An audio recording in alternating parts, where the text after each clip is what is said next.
Noveno domingo ordinario del ciclo C. Evangelio de San Lucas capítulo 7 versículo del 1 al 10. La curación de un siervo del centurión romano, pero yo le llamaría una gran fe. La fe es por el oír, y el oír por la palabra de Dios. Que vuestra fe no esté fundada en la sabiduría de los hombres, sino en el poder de Dios.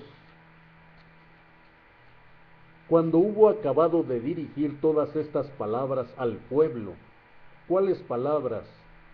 En el capítulo anterior de San Lucas se nos habla de dos casas construidas, una sobre roca y la otra sobre arena, y antes hablaba del tema de las bienaventuranzas.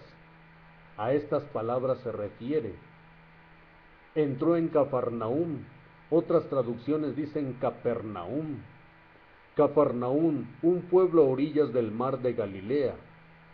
Se nos habla de un centurión romano, pero no se trata de cualquier centurión romano, que tenía un criado o un siervo enfermo, a punto de morir, que tampoco era cualquier siervo.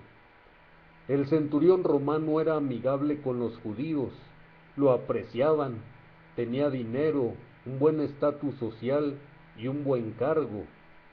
Tenía un criado que se encontraba enfermo, por lo que dice el Evangelio, no era un siervo cualquiera. Dice que era un siervo muy querido del oficial romano, quizá porque era un buen trabajador en su casa. ¿Cuánta gente conocemos que tiene un buen empleado y le ayuda con bonos de despensas, aguinaldo, días feriados, días de descanso, prestaciones de ley? ¿Tu trabajadora doméstica tiene seguro social? ¿Le das por el pasaje aparte de su sueldo? ¿Le das cosas que ya no uses en tu casa, pero que le pueden servir todavía a ella o a su familia? ¿Le ayudas con medicinas cuando se enferma? Muchas felicidades si haces todo eso. Eres como el oficial romano que se preocupa por sus empleados, por sus trabajadores, por la trabajadora doméstica, por la niñera. El centurión oyó hablar de Jesús, ni siquiera lo vio aquí en el Evangelio de San Lucas. ¿Qué escucharía de la vida de Jesús? Que predicaba, que sanaba enfermos, que quería la salvación del pecador, que había que hacer el bien al prójimo. Tú y yo hemos escuchado mucho sobre Jesús de esto y más. ¿Y cómo vamos en la praxis y en el ejemplo? Recordemos que las palabras mueven, pero el ejemplo es el que arrastra. Envió a algunos de los ancianos de los judíos, porque el oficial romano no se atrevía a ir él mismo, porque quizá temía molestar a alguien más importante. Solo necesitaba de Jesús que dijese una palabra, nada más, pues discernía que en Jesús estaba tanto el poder como el amor. Y Jesús admiró esa actitud y declaró que incluso en Israel no había hallado una fe tan grande como la de este oficial romano. Con estas palabras, Jesús les estaba queriendo decir y a la vez reprenderlos, ya que ni aun los mismos habitantes de Israel, los mismos judíos, quienes sabían acerca de las Escrituras y del poder de Dios, no tuvieron en su mayoría fe en los milagros de Jesús, aun viéndole sanar enfermos.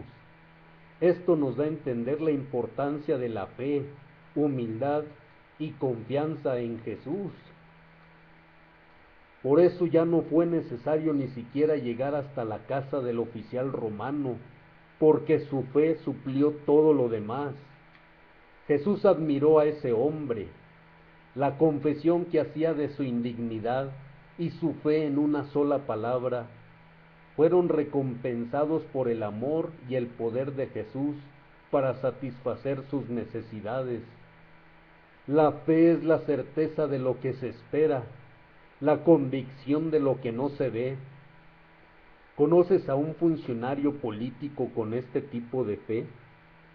¿Conoces a un funcionario militar con este tipo de fe?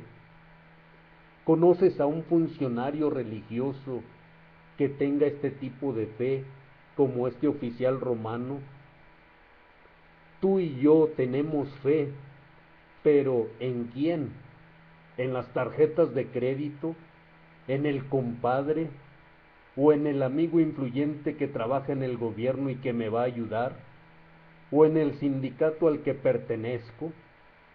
¿O tenemos fe en nuestro Padre que está en los cielos? Recordemos nuevamente que la fe es por el oír, y el oír por la palabra de Dios, que vuestra fe no esté fundada en la sabiduría de los hombres, sino en el poder de Dios. He aquí el Cordero de Dios, que quita el pecado del mundo. Dichosos los invitados a la cena del Señor. Señor, yo no soy digno de que entres en mi casa, pero basta con una palabra tuya y mi alma quedará sana.